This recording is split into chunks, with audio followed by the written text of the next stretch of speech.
Valdir Espinosa, um dos motivos que traz o senhor até aqui é para falar sobre as conquistas como treinador do Grêmio, tanto da Copa Libertadores da América em 83, como do Mundial no final do mesmo ano. Como é que foram essas duas conquistas? O que representou na carreira do Espinosa as conquistas do Grêmio, o primeiro título também do Grêmio na Copa Libertadores e posteriormente do Mundial? Primeiro, é muito bom ter recebido o convite para estar aqui em Carlos Barbosa. Estar junto com os gremistas, enfim, com os esportistas. Para contar Libertadores e Mundial, os títulos maiores do Grêmio. Na Libertadores o Grêmio repetiu em 95. Não teve a mesma felicidade no momento mundial que não conseguiu vencer. Duas coisas aconteceram. Profissionalmente, um título de campeão mundial representa muito para qualquer treinador. Mas quando você conquista esse título no seu clube de coração, ele representa muito mais. Não é? Eu sempre digo que eu tenho o Grêmio como minha primeira equipe quem eu torço. E tenho pelo Botafogo um carinho muito grande, muito grande. Aquela conquista do Botafogo também em 89, depois de 21 anos. E eu digo que eu não procuro comparar títulos, né? O torcedor de cada equipe sabe a importância que representa para ele aquele título. E valeu, não só no aspecto profissional, que te dá um crescimento sobre todos os aspectos, mas para mim valeu mais, porque eu volto a dizer, eu consegui, não é fazer, eu acho que seria muito pessoal eu fazer. Não, eu fiz parte de um grupo que conquistou esse título. Vou colocar o fazer para preencher a frase, mas pelo amor de Deus, não coloque achando que eu estou me colocando acima de, não. Mas quando você faz o seu time ser campeão, aí não tem dinheiro que pague, não tem alegria, porque a partir daí você passa a morar dentro do coração do torcedor. A partir daí você tem o carinho do torcedor.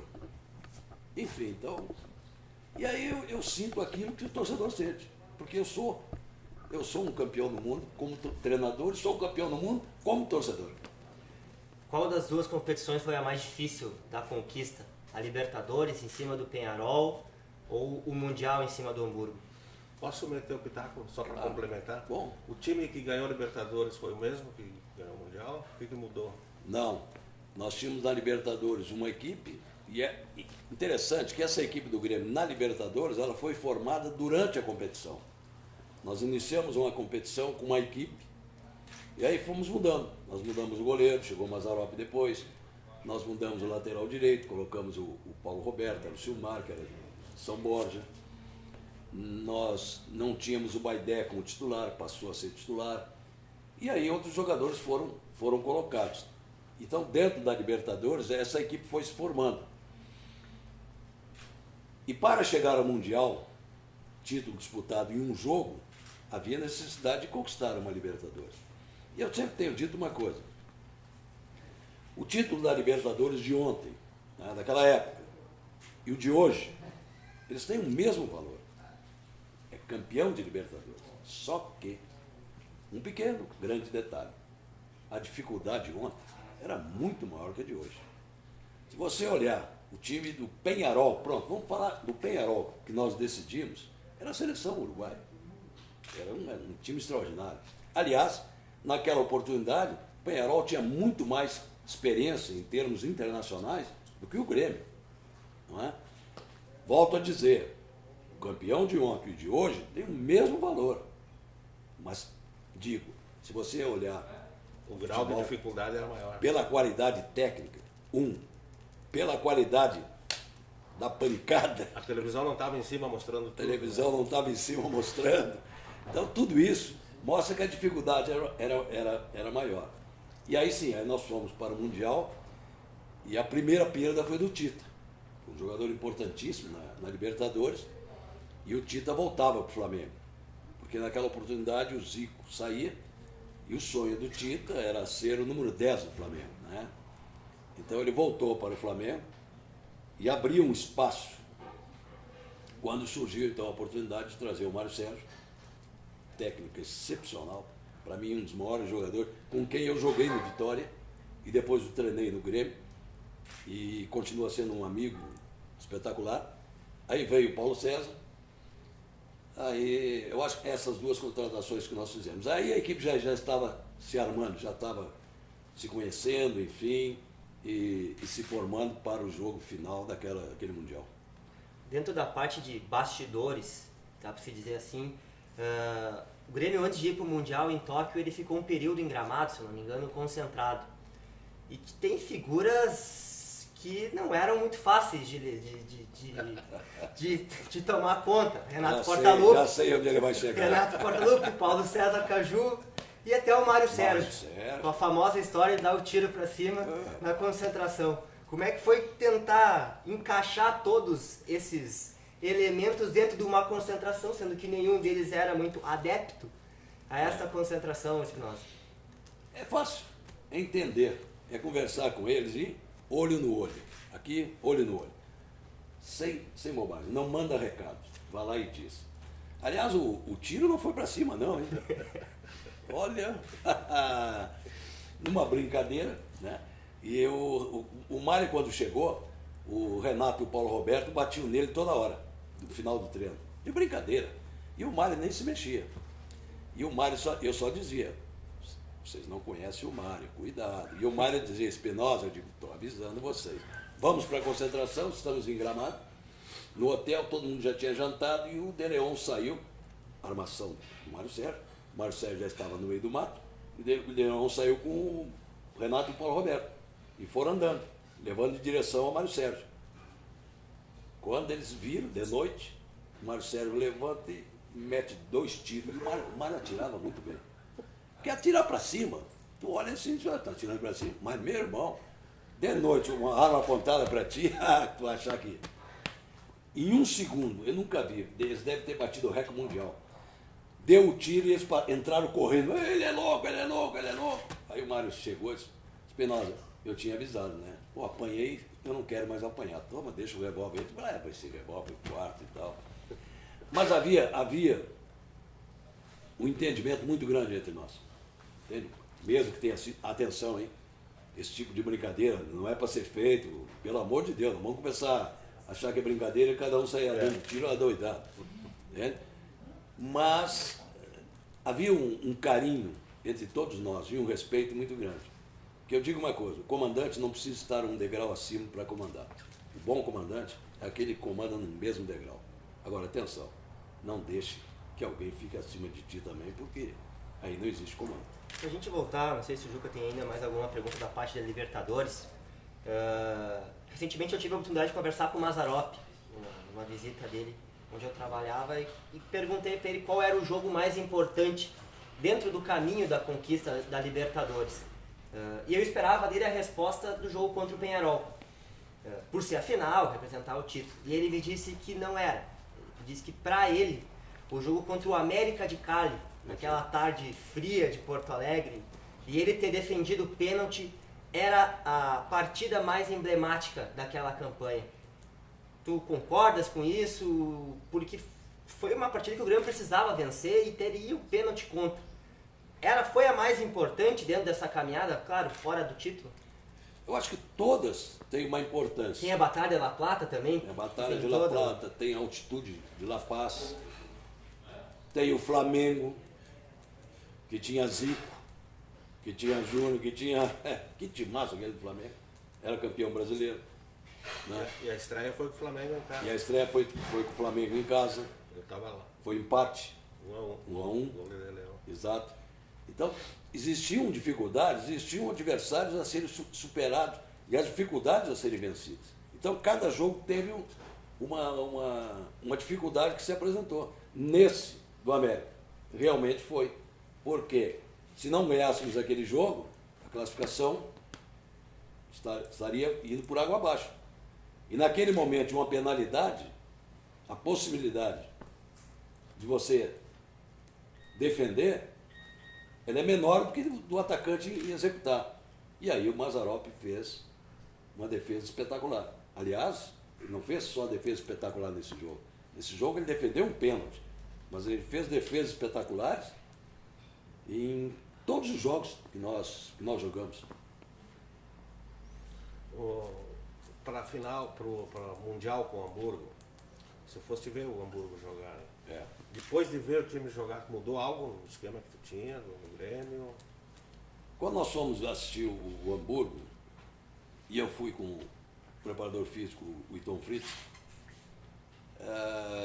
chamou a atenção o seguinte: a característica do Grêmio, do futebol gaúcho, é de garra, de força, de marcação. A característica do futebol alemão, garra, força, marcação.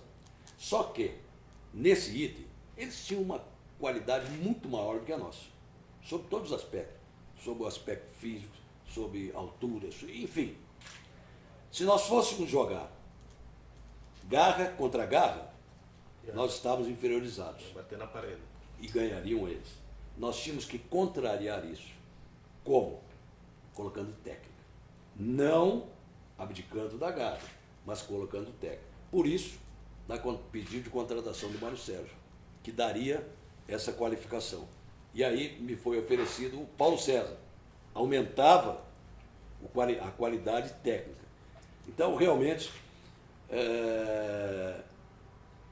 a gente só manteve uma filosofia de jogo, mas se qualificou ainda mais tecnicamente a equipe. Se olhar, a gente vai ver 2 laterais que apoiavam, nós tínhamos o De Leon que saía para o ataque, nós tínhamos o China, que é o que guardava a maior posição, mas nós tínhamos o Oswaldo, que era extraordinário, meia de área a área, artilheiro.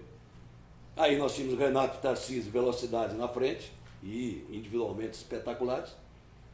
E tecnicamente, Mário Sérgio e Paulo César.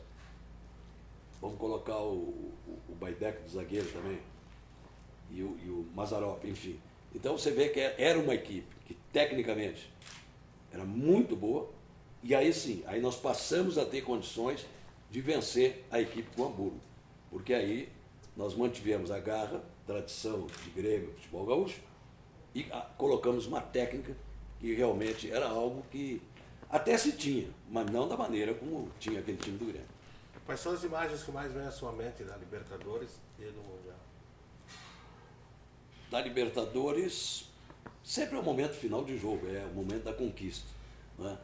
Mas passam todos os jogos, passa desde o primeiro jogo, desde o segundo jogo, desde La Paz, que havia, hoje, naquela época, muito mais do que hoje, o fantasma da altitude, que hoje você vai conhecer, naquela época se conhecia pouco, e as informações eram mais difíceis de você conseguir.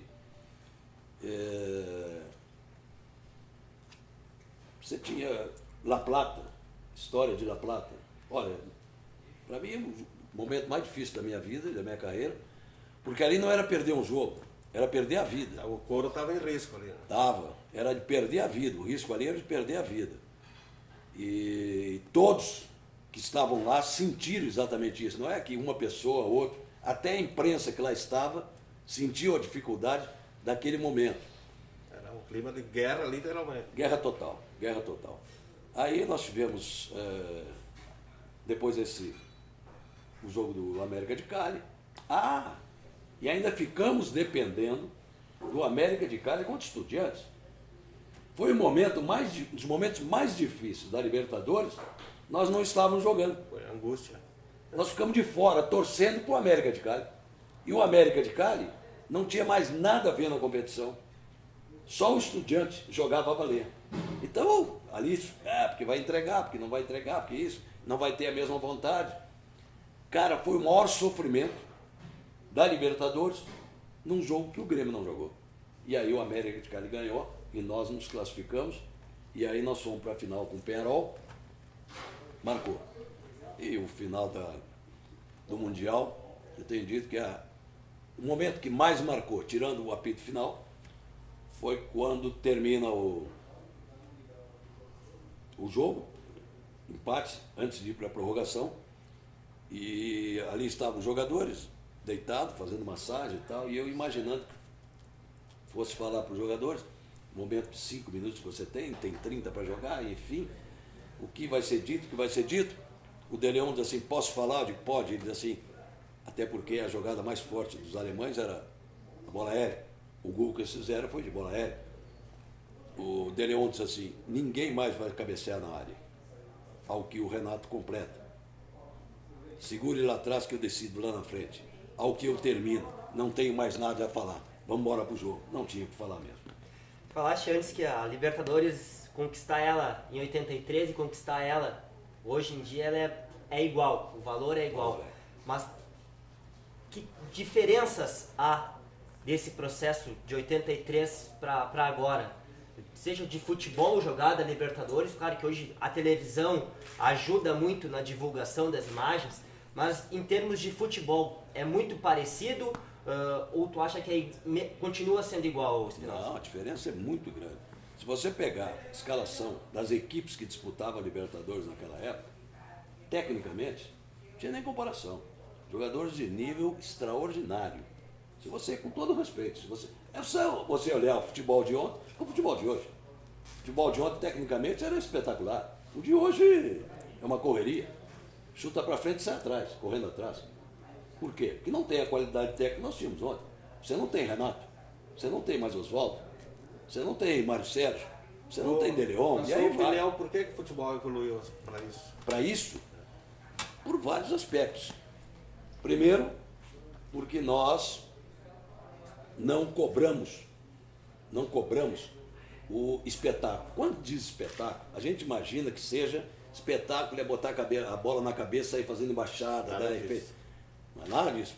Espetáculo é jogar simples. Zico era um espetáculo. Jogava simples. Didi, outro espetáculo. Jogava simples. E aí, vamos. O de hoje joga simples. Zidane, enfim.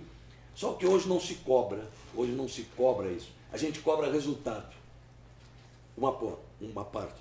Segundo, a palavra medo, ela passou a fazer parte do vocabulário do nosso futebol. Medo.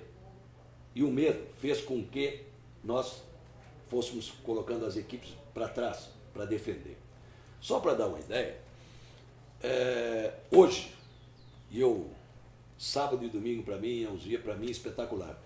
Minha família não gosta. Porque hoje, 7 horas da manhã, lá estava eu na televisão, acordado, vendo o campeonato inglês. Que eles começam às 7 horas da manhã, depois vai às 9, aí tem jogo que está no mesmo horário, você troca de um canal para o outro, blá, blá, blá, e vai o dia inteiro. Aí entra o campeonato espanhol e aí entra o campeonato brasileiro, então, deixa eu falar. E o que você vê? Equipes, quando chegam, só para dar uma ideia, quando para atacar, que elas vão atacar dentro da área, no momento de definição, elas colocam no mínimo 5. Quando não colocam 6, 7. Equipes brasileiras colocam 2, máximo 3. No máximo 3. O futebol, hoje a gente fala 4-3-1, 3-2-4, os números. Fizeram uma salada. Esses números são para o jornal e para a equipe se posicionar em campo. Antes de sair a bola, o jogador tão posicionado, tu olha assim e diz, ih, rapaz, 4-3-3. Ih, rapaz, 4-1-4. Ó, rapaz, 4-1-4-1. O segredo não está aí. Porque isso não é Fla-Flu. Não é Pibolim, não é isso? Aquele joguinho aqui. Futebol, há movimentação. Então, o grande segredo é você fazer com que o número que seja formado seja esse. 2 e 8. 2 e 8. Quando é formado esse número? Quando você está atacando. Eu vi uma entrevista agora esses dias, mas o meu time defende com 4 e ataca com 6. Defende com 4, mas o adversário só tem 1 na frente. Quem é que bota mais de 1 na frente? Então por que tu tem 4 defendendo? Não precisa. Fique com 2 e vá atacar. Partindo do seguinte princípio, quando tem a bola, tu ataca, sem bola tu defende. Todos atacam, todos defendem. Pra gente voltar... E um detalhe, só para terminar. Quer dizer, hoje o esquema mais moderno, que estão dizendo aí, é o 4-1-4-1, não é isso? É o mais moderno. Vou te dar a formação do Grêmio quando perdi a bola. Renato, Baidec, De Leon, Paulo César. China. À frente daqui, Renato, Oswaldo, Mário Sérgio, Paulo César. Na frente, Tarcísio. Que numeração era essa? 4-1. Em que ano? 83. Quando defendia. Quando atacava, veio a formação. Aliás, vou fazer propaganda agora. Se quiserem olhar isso que eu estou falando, valdirespinosa.zip.net, são os vídeos que eu tenho, são mais de 100 vídeos. Já assistiu. E olhem na Bayern e Grêmio para ver se essa formação não acontece. Espinosa, o Grêmio está passando por um processo de 14 anos sem títulos. Vai completar 14 anos esse ano. E há uma cultura dentro do Grêmio, eu queria saber o que tu acha disso, de que o nosso volante do Grêmio é o 10. E tu mesmo já referiste várias vezes aqui nessa entrevista, o Grêmio foi campeão do mundo com Paulo César Caju, com Mário Sérgio, com o Renato. E 2001, ano da última conquista, o Grêmio tinha Zinho, o Grêmio tinha o Tinga que jogava, o Grêmio tinha Marcelinho Paraíba e Varley e tantos outros, Luiz Mário e assim por diante.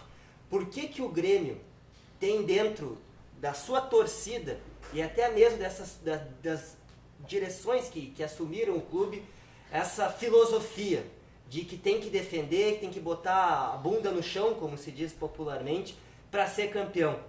E a gente vê que em 14 anos, com essa filosofia, o Grêmio não conquistou absolutamente nada. Não está faltando também um pouco o Grêmio mudar o seu pensamento para voltar a ser campeão, Espinosa?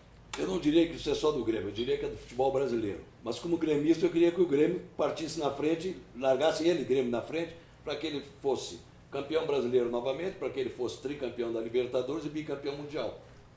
Porque é exatamente isso. As equipes, hoje, a preocupação é de defender. O que acontece? Você entra num jogo, tá? Aí você entra, escala a sua equipe e vai pro jogo. O jogo, você está perdendo 1-0. O que você faz? Os treinadores fazem. Trocam a equipe. Trocam como? Botam mais um atacante, botam mais um homem de habilidade. Aí, nesses 15 minutos, eles conseguem virar o jogo. Pronto. Ou um empate que os satisfaz. Vão entrevistar o treinador e ele diz, não, realmente, eu tinha uma coisa, aí faltavam 15 minutos, meu time estava perdendo, aí eu adiantei mais o meu time, coloquei mais o meu time para ganhar. E ganhei. Perguntou, mas caramba, se o jogo tem 90 minutos, por que tu bota teu time para ganhar, faltando só 15? E os outros 70 e tantos minutos? Você jogou para quê? Então, é essas coisas que não dá para entender. Se são 90 minutos a ser jogado, vamos jogar. Existem muitas coisas de ontem que servem para hoje. Muitas coisas de hoje que não servem para nada. Mas muitas coisas boas de hoje também. Entende? Que se você juntar, você vai crescer. O que existe, o que não está existindo, e aí não é cobrança só dos clubes, não. Não existe a cobrança por um bom jogo jogado. Existe cobrança de resultado. Tem que ganhar, tem que ganhar, tem que ganhar, tem que ganhar, tem que ganhar. Se você quer o espetáculo, por que diz que o público não vai mais a campo? Você cobra o espetáculo e oferece espetáculo de pouca qualidade. Por que eu vou pagar se eu vou ver pouca qualidade? Não vou. Agora, claro, eu vou porque eu sou fanático, porque eu quero ver o meu time campeão. Eu vou. Mas eu não vou pelo espetáculo que estão me oferecendo. Entendeu? Isso eu falo do futebol brasileiro. Futebol brasileiro. É aquilo que eu disse anteriormente. A palavra medo entrou no nosso vocabulário. É aquela história. Tem que ter 2 volantes. Tem que ter 3 volantes. Cara, se eu tenho 2, 3 volantes, como é que eu vou? Outra coisa. Diz que vamos copiar o futebol da Europa. Tá bom, vamos lá. Aí você olha o Bayern de Munique jogando com 2 caras do lado, que são atacantes mesmo, atacantes de velocidade. Mas no Brasil tem um time que, eu não vou citar não, tem um time que joga também com 2 caras assim de coisa, só que um aqui é meio campo, o outro aqui é um atacante que vai mais ou menos, e aqui tem gente que vai para trás. A colocação é a mesma, só que a característica dos jogadores é bem diferente. Aqui eu faço com atacante, na Europa eu faço com atacantes. Aqui eu faço com homens de meio e homens que... Então, essas coisas que faz com que dê essa diferença. Que lá a coisa tenha mais técnica, tenha mais qualidade, e aqui a gente não tem essa qualidade. Lá quando você vê o 4-3-3, vamos falar só os 3 atacantes, são atacantes. E aqui os 3 do meio, você vai ver 3 jogadores de qualidade.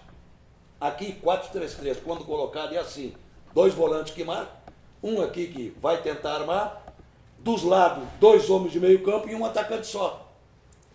Essa é a pequena, grande diferença do porquê o nosso futebol apresenta essa baixa qualidade. Quanto tempo, na sua opinião, vai demorar para o Brasil ganhar uma Copa novamente? Quando voltarmos a ter coragem. Quando nós cobrarmos, quando nós criarmos. Porque uma das coisas importantes, depois que passou a Copa, toda a Copa traz ensinamento, certo? E essa Copa, quando terminou, quase que era unânime. Temos que cuidar da base. Foi uma coisa quase que unânime. O problema está na base. É na base, é na base. É uma verdade. Só que, para formarmos, só se forma bons jogadores se tivermos bons professores. Se não tivermos bons professores, como vamos formar? O que falta é exatamente isso. Aquilo que eu disse da modernidade, do ontem e do hoje. Há uma preocupação muito, o Mário Sérgio até que disse isso, nós temos cientistas, não temos mais treinadores. Eu não sou contra o computador, de maneira alguma, gente. Mas o computador, eu vou mandar no computador, e o computador não vai mandar em mim. Eu não sou contra os números, mas os números não vão determinar quem vai escalar o meu time. Agora eu vou olhar os números. E o que se faz hoje? Altura, 1,80 m. O outro, 1,75 m, joga de 1,80 m. Atenção, números. Quantos quilômetros correu? Correu 10 quilômetros pelo jogo. E o outro, 9 quilômetros. Joga quem correu 10 quilômetros. Os números estão provando isso. Não é assim, gente. Ele correu 10 quilômetros e fez o quê? Ele tem 3 centímetros a mais, por quê? E por aí são perguntas que você tem que fazer. Volto a dizer, nada contra o computador. Ele é importante. E o último assunto em relação a isso. O que mais se vê? Vou trocar o meu time em função do adversário. E aí? Não, hoje portão fechado, porque nós vamos jogar contra o... E nós temos que mudar. A cada jogo é uma mudança. Nós temos que surpreender o adversário. Sabe quem é que ele surpreende? É o time dele mesmo. Os caras não se conhecem, um olha pro outro. Ih, tu hoje, cara. E aí? Irmão, tu respeita o adversário, mas tu tem que te impor ao adversário. Tu tem que te impor. E não, porque agora muda aqui, muda ali, muda ali. Tem um time aí, né? 21 jogos, 21 escalação diferentes, né? O Brasil, essa semana, completou 9 meses. Nasceu o filho do Brasil tomando 7-1 da Alemanha. O Brasil já aprendeu nesses 9 meses alguma coisa do 7-1 que levou da Alemanha e o porquê. E até ressaltando o que o senhor falaste, muito tempo se ouvia que o futebol europeu é que colocava máquinas em campo. Botava os volantes grandes e assim por diante. E a gente viu a Alemanha, campeã do mundo, só para citar sempre a Alemanha, campeã do mundo, o Lan jogou de volante. E lateral não pode ser pequeno. Eu ouço muito o Ramiro, o Ramiro no Grêmio não pode ser lateral direito porque é pequeno. E a Alemanha jogou com o Lan, jogou com o Schweinsteiger, que não são volantes grandes. Jogou com um centroavante, um falso centroavante, que agora é a moda dizer falso centroavante. Miller, que não é alto. Götze, que fez o gol, não é alto. O Messi não é alto. Talvez o Cristiano Ronaldo seja o alto. O Brasil aprendeu alguma coisa com o 7-1, Espinosa? Ou até agora nada? E o Brasil vai aprender? Tecnicamente, taticamente, ainda não aprendeu. Nós estamos copiando, mas como eu disse anteriormente, nós estamos copiando errado. Copiar não é problema. O problema é copiar errado. Aí você não consegue fazer nada de forma correta.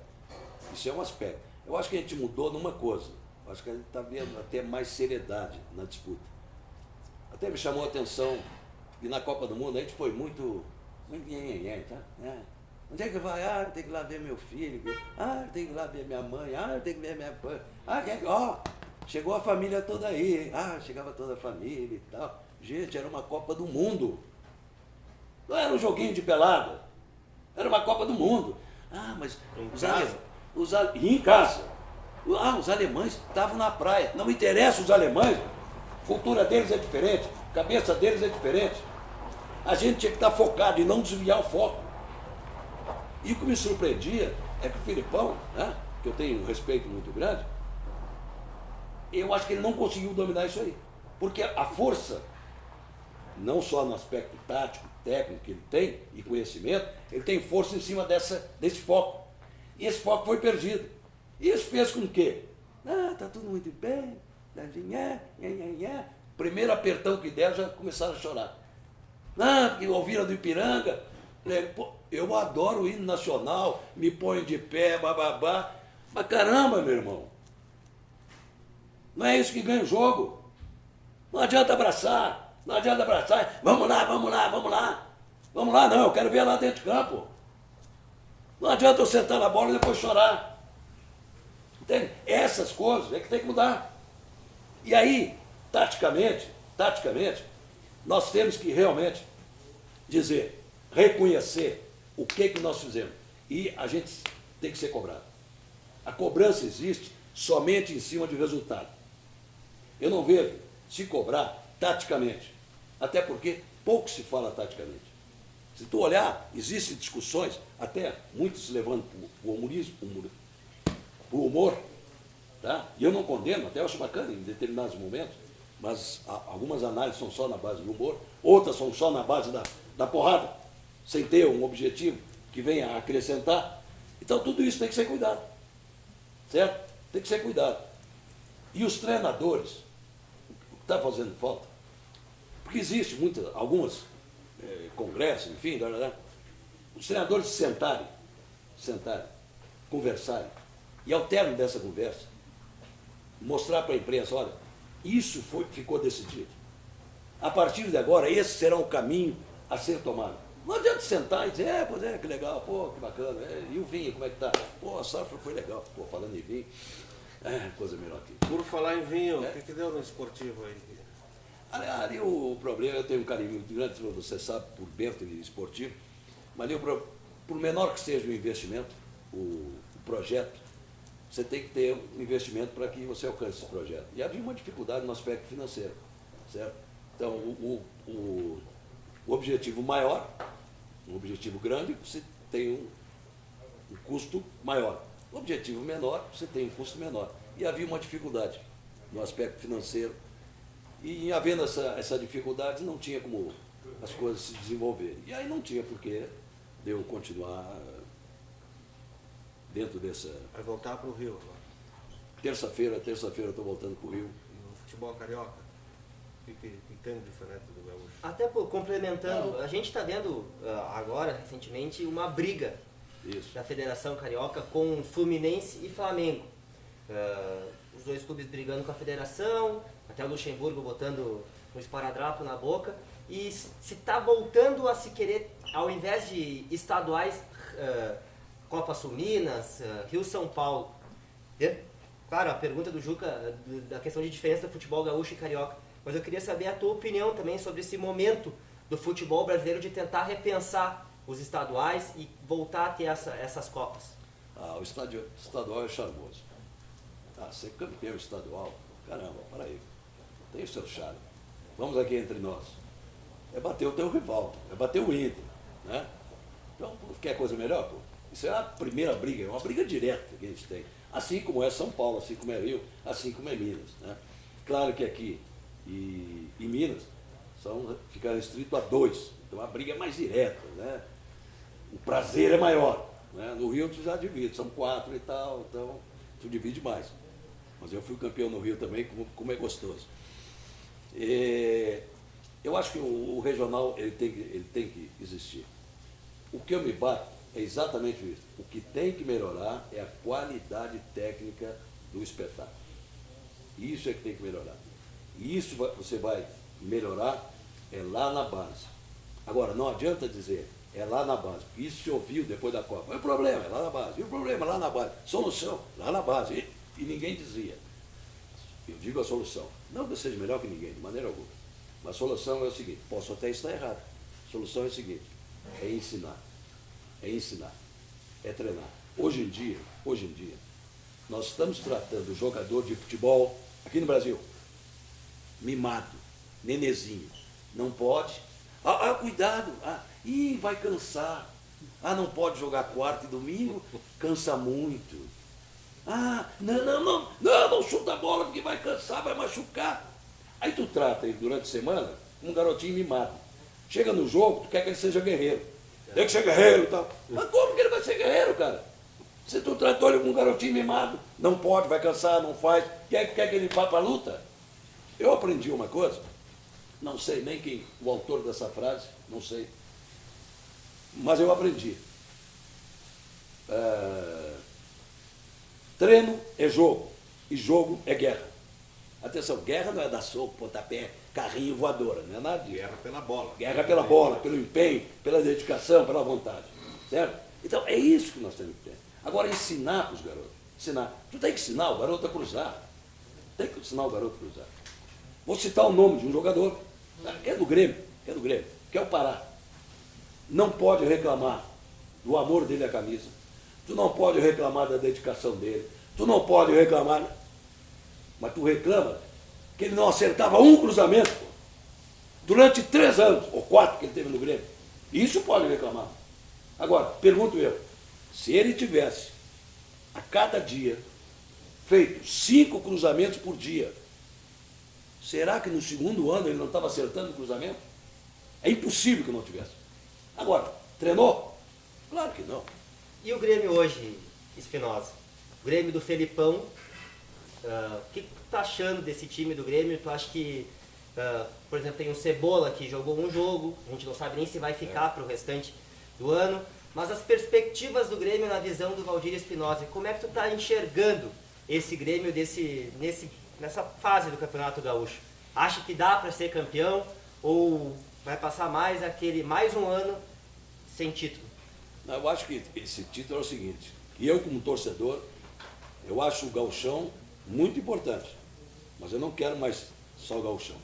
Eu quero título maior, eu quero título campeão brasileiro, eu quero tri da Libertadores e o bimundial, como torcedor gremista. Claro que eu quero o gauchão também, claro que ele é legal, mas eu não posso me contentar, como torcedor do Grêmio, com a força que representa o Grêmio, me contentar com o título gaúcho. Né? A dificuldade hoje, nós temos um presidente que está numa situação financeira buscando fazer com que as coisas se normalizem, então isso traz uma dificuldade em termos de investimento, enfim. Nós estamos colocando jovens jogadores que dependem de um tempo para uma formação. Então, essas dificuldades, elas existem e nós temos que ter essa confiança, essa consciência. Não significa dizer que eu vá aceitar, perdi o gauchão. Mas é dificuldade. Perdi a liberdade. Não, isso é outra coisa, não vamos me acomodar com isso. Mas eu tenho que reconhecer o momento de dificuldade. E, o importante, ao mesmo tempo que eu cobro, eu apoio. Eu tenho que apoiar, sabendo dessa dificuldade. E isso pode e haverá a superação nesse sentido. Eu acho que o Grêmio está em formação, passa por dificuldades, ainda longe daquele Grêmio que a gente quer ver, na qualidade técnica, mas está dentro desse processo de mudança, certo? Mas que eu tenho certeza, e a torcida, de que a gente vai melhorar e melhorando, chegar àquilo que todos nós queremos, que é o título maior. Tá bom, filho. Acabou? Tá quase na hora do jogo. Eu ia perguntar sobre o Espinosa jogador. Joguei muito. Deram risada porque, claro, isso não era nascido. No Grêmio? Não, eu vi jogar. No Grêmio, jogou quantos anos? Eu joguei na categoria de base, eu cheguei lá com 15 anos e fiquei 10 anos. No profissional foram 4 anos. Fui capitão do Grêmio. 68, 69, 70, 71, 72. Fui heptacampeão como jogador em 68. Jogou brasileiro também? Na época não tinha. 71. 71. Não, já tinha o. Eu ia chegar lá, jogou contra o Pelé? Joguei. Que tal? Joguei, tá bom. Tu acha que é bom jogar contra o Pelé? Não quer um jogador mais fácil para falar? Joguei contra o Pelé. Eu joguei no Vitória da Bahia. Eu era do Vitória da Bahia e joguei contra o Santos. Então é interessante, rapidinho a historinha. Pararam os dois ônibus, o ônibus do Vitória e o ônibus do Santos. E quando eu vi que o Pelé ia descer, eu diminuí o passo. Nunca, só vi o Negrão de longe e tal. E aí, quando desceu no ônibus, eu acelerei o passo. Quando eu olhei, decepção. Eu digo, mas esse é o Pelé? Esse cara é pequenininho, rapaz. E o Pelé? Na tua cabeça é o... Para aí. Eu digo, o Pelé tem 1,70 m. Eu digo, mas esse cara é pequenininho, mas que... esse Pelé, que decepção. Cada um pro seu vestiário. Meia hora depois, em campo, Vitória e Santos. Olhei o número 10. O quê? Que é esse negrão aí, rapaz? Cada perna do Pelé, meu irmão, cada braço. Claro, ele estava de roupa, cheio de casaco, não parecia aquele... Mas quando ele botava aquela camisa, ele se transformava. Aí é que tu via o tamanho. Mesma coisa do Romário. Eu não Romário do teu lado. É aqui, o Zico, é aqui. Vai ver eles dentro do campo, o que eles parecem. E é incrível que todo mundo tem a impressão de que ninguém diz. Claro, o Romário, pelo apelido baixinho, ficou. Mas ninguém disse que o Zico era pequenininho, que o Tita não era alto e tal. Por quê? Porque dentro de campo eles encantavam. Então eles não pareciam ser um cara baixinho e tal. E o Pelé, então, tinha uma força extraordinária. Não foi fácil, não. Sorte que eu era lateral e o Pelé jogava mais por dentro, então só numa jogada nós nos enfrentamos. Não vou contar porque eu não sou bobo aqui, contar a derrota minha. Não, vou contar sim. Ele ameaçou cortar e ameaçou cruzar e deu um corte. Quando ele deu o corte, eu fui até a tela no fundo e voltei. Eu voltei e já tinha cruzado. Foi uma vez só também. É isso. Pronto, agora eu já dei a palestra, acabou. E agora? O que eu vou fazer?